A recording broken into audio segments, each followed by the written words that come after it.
Hello guys, সবাইকে জানাই নতুন বছরের অনেক অনেক শুভেচ্ছা ও ভালোবাসা। তোমরা সবাই কেমন আছো? ঠান্ডাটা কিন্তু খুব জোর বেড়েছে, তাই না? বেশ ঠান্ডা। দুদিন ধরে ঠান্ডাটা একটু বেশিই লাগছে। শুনছি নাকি আরও ঠান্ডা বাড়বে।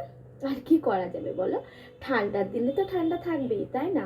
তো যাই হোক, তোমরা বলো তোমরা সবাই কেমন আছো। আশা করি তোমরা সবাই খুব ভালো আছো, আর আমাকে তো দেখেই বুঝতে পারছো। হ্যাঁ, আর তোমাদের কি আমার রিলসগুলি ভালো লাগছে? তার সাথে বড় ভিডিও বলো তো, আর কমেন্টস করে কিন্তু জানিও কেমন। কিছু বন্ধু কিন্তু বলেছে খুব ভালো রিলস, কেমন তোমরা জানিও। আর আমার একটা চ্যানেল আছে শ্রী রকমারি, ওটাতেও তোমরা একটু ভিজিট করো, কেমন? চলো, সবাই ভালো থেকো। আর আসছি আবার রিলস নিয়ে, আমি তো প্রতিদিনই রিলস ছাড়ি। চলো, বাই বাই। এখন রান্নাটা করি নাকি?